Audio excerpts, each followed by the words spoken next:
Hello everybody, welcome back to Chasing Tails Dog Training. I'm Rebecca. Happy to have you guys here. Like I said in my last video, I really wanted to do some type of video to kind of show you guys some of the tools that you can use with walking. Ultimately, these are your decision. It's really based on your preference and you and your dog's needs. I'm going to go through some of them, kind of explain how they work. I was going to use my buddy Max, but Max must have run away or something. So instead we have my good friend Sheila here that's going to help demonstrate for us. So of course you can always have just your flat collar to use for walking. I do recommend having some type of a harness, only because, especially after working in the veterinary field, I've seen tracheal damage from collars, whether it's dog got excited, tried to go run at something, got pulled back by the collar. There's a lot of scenarios that it's a lot of pressure right here on their neck. So if you do a harness, you're not putting pressure directly on their neck, you're not risking neck injuries. Especially there are certain breeds of dogs that are more prone to neck issues. So in that case, like your Frenchies, Bostons, Dachshunds, Corgis, mostly the long back dogs are at high risk anyways of having back and neck issues. So definitely wouldn't use just a collar for them. So on Sheila, this is a pretty standard harness that I see a lot of people get. It's nice because it has a handle, so I guess if you need to carry your dog somewhere, that's nice. The thing that I don't like about this harness and why I wouldn't recommend it, especially if you have a dog who pulls, is when I used to work with sled dogs, we used to grab their harness, pull them back, and encourage them to use all their weight and really use their chest to put the weight behind them. So if you're pulling from back here, like it's a game of tug and your dog has the upper hand. But if you have a dog that doesn't pull, this might be a really good option. Or it might be one of those if you have some stability issues, this with the handle might be a really good option, because if you have a taller dog, you can kind of hold on for support. Again, kind of reasons. So this one is one that has hooks on both sides, so you can get it easier on and off your dog, and then just slips right over the head. So this is the Kong brand. There are other harnesses. There's so this one, I don't think this is going to fit on Miss Sheila, but this is more of what we consider a step-in harness, where it opens from the bottom. You put it around their front feet, and then it attaches on their back. And yes, this one is way too small for Miss Sheila, but you get the idea. These ones can be difficult because it can be hard to get your dog's legs situated unless you really teach them like a step-in type command. I've honestly struggled a lot when I was pet sitting or something, people have these harnesses, because dogs are excited to go for walks. Personally, not one of my preferences by any means. But I mean, you can find all kinds of harnesses. This is also a similar one to this, where it clips on the shoulders. But again, we also have that pulling power from the chest. This is another type of step-in harness that, again, you really want your dog in. I would suggest training like a step in so they know to get their feet in, and then you flip it back behind. This one's a little big for Miss Sheila, but it kind of gives you the idea. Again, these ones, especially like the step-in ones, I really personally struggle with them. The only reason that I think they're worth anything is because you can find some really cute patterns. Outside of that, I find it to just be really difficult. So the harness that I prefer, and even though my dog really doesn't pull, it's one of those, so Toby has a long back, so I'm always concerned about watching for those neck injuries. So you get to kind of keep an eye out for those neck injuries.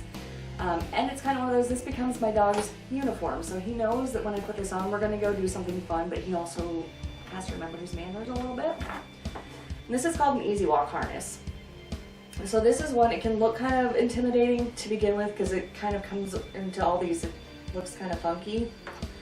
Once you have it fit, honestly, I just keep the chest and the back strap connected at all times and only unattach the belly strap. So this has a hook on the front. So all you're gonna end up doing is you put it over the head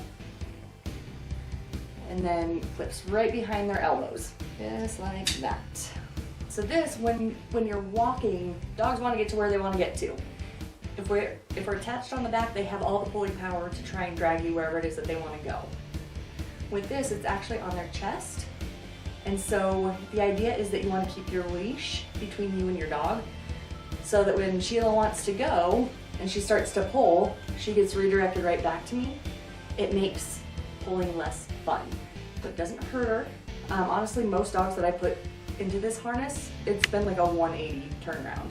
On the opposite hand, if you have it on the outside of your dog's gonna be pull, and then wee, off on an adventure, and now you've lost your dog. So always make sure that you keep the leash in between you and your dog. It's turned right back to you. This is an Easy Walk harness. I believe Pet Safe is the brand on it. You can get them on Amazon, you can get them at PetSmart, probably Petco. I like Amazon only because there's lots of colors. PetSmart usually only has boring beige. And then again, just as easy to take off, just unclip from behind the elbow and just slip over the head. The only problem that I've ever really seen with these harnesses is because of where they're located so close to the armpit, sometimes they can rub and cause sores. If your dog has shorter hair or is kind of thin-haired around their armpits, you can get what is called an Easy Walk Deluxe. It comes with extra padding and will kind of help protect that area. If you notice your dog chafing and getting sores, definitely want to look into whether it needs a fitting adjustment or you need the deluxe or anything like that. I'm always happy to help answer questions. Love this harness. Definitely my go-to. And then there's multiple other options that we can use, right? So if you are unable to use a harness for any reason, but you need a little bit more than just the flat collar, you can get what is called a martingale collar, and this is a martingale collar. So what it does is it creates pressure when your dog pulls, so that when they pull, they kind of go, "Ooh, I don't like that pressure," so it encourages them to pull less and gives you a little bit more control. You can find them either with the chain or you can find them where they're that nylon in the front. When you put these on, the placement is important. You want to put it right under their neck, right behind their ears. That's where you're going to get the best bang for your buck on these. It's where they're going to really feel that pressure. Again, this is a great option. Again, if you don't want to use a harness, I actually really do like martingale collars. What I'm working with. And then there is slip leads. This one again is one of those that the placement is important. You want to have it, for one, you want to look, when you're looking at this, you want this to be able to become slack when you're not applying pressure. So like having it on this way allows when the dog pulls, but then it slips loose again. So it kind of is important to remember what side you're going to want on your dog. But just like that, and again, right behind the ears, we have that pressure. They start to pull, pressure applies, and they kind of go, that's not as comfortable as I would like. Maybe I'll stop pulling. A lot of veterinary offices use these, and the reason being is they're the most secure. If you have a dog that's kind of a wild child that has a history of slipping out of harnesses, out of collars, slip leads are fantastic. I know a lot of hospitals use them just because, like one of the hospitals I was working at, we were right next to a busy hospital, or next to a busy highway. The last thing we want is for a dog to slip their collar and go get hit by a car, right? That's more vet bills for everybody. Nobody wants that. So if you look at your vet's office, they likely have something that looks kind of like this, where it's just a simple slip. You can change the size on it. If you ever forget your leash, ask your vet's office. More than likely they're going to have one of these that you can borrow, because well, no, life gets busy and things happen. That's always a good option.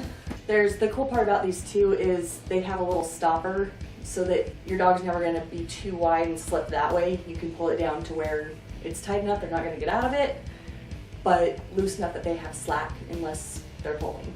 So I do like my slip leads. Also fantastic for, I actually like keeping one of these in my car in case I run across a stray dog. They're cheap. Honestly, you can probably give them to your vet. It's advertising for them. Like this one is Alameda East Veterinary Hospital. I took it from one of my last jobs because they're cheap. So that's kind of a lot of the nicer methods that you can use. There are other options, and I'm definitely that trainer that I think that every tool that has been made has a reason and it has its purpose.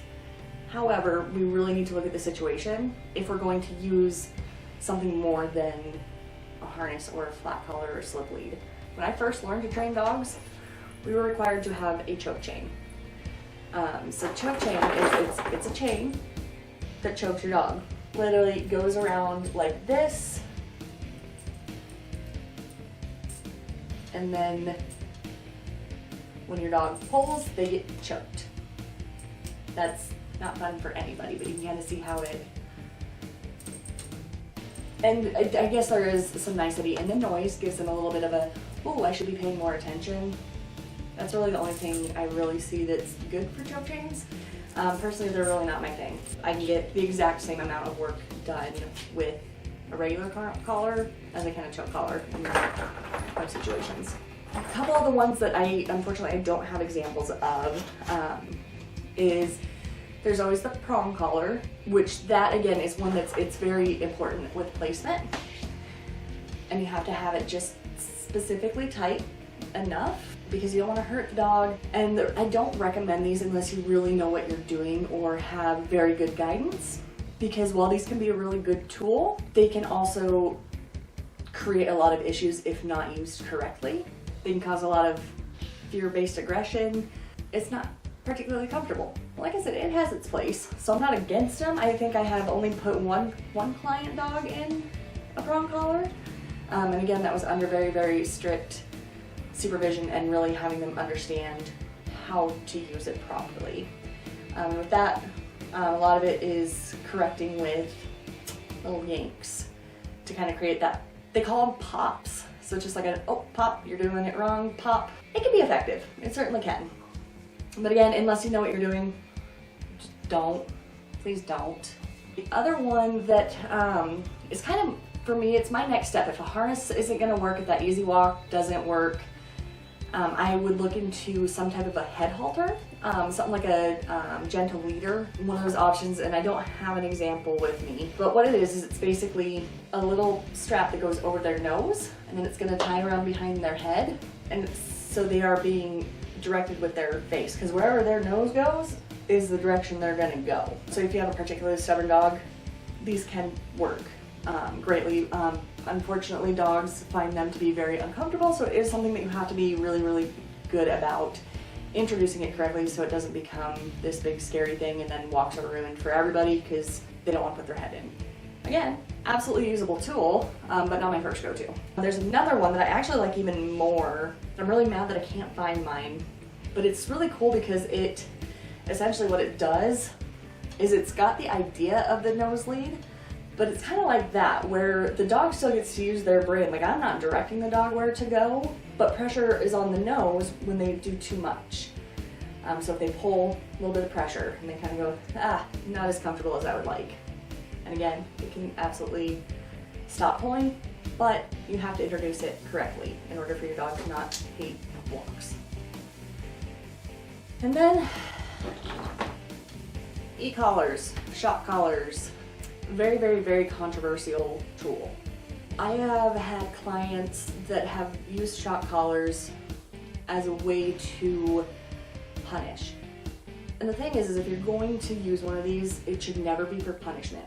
So a situation where an e-collar might be a good situation is if you have a hunting dog. This way, you're able to talk to them when they're clear across the field without scaring off whatever you're hunting, right? Like, we don't want to scare off the grouse, but hey, I need you to go and move over to the right. So maybe I do 2 buzzes, means I want you to go to the right. 3 buzzes means go to the left. If it's a little bit of a shock, that means stop, like don't move a muscle. Ultimately, if you're going to use a shock collar, your dog needs to be 100% trained before this even goes on and becomes a thing. The other thing is you can go to like PetSmart, Petco, any place that sells pet stuff, and they'll have these with like 6 settings. They'll be like, yeah, it beeps, it vibrates, or it's got like 6 shock settings. That's not enough settings.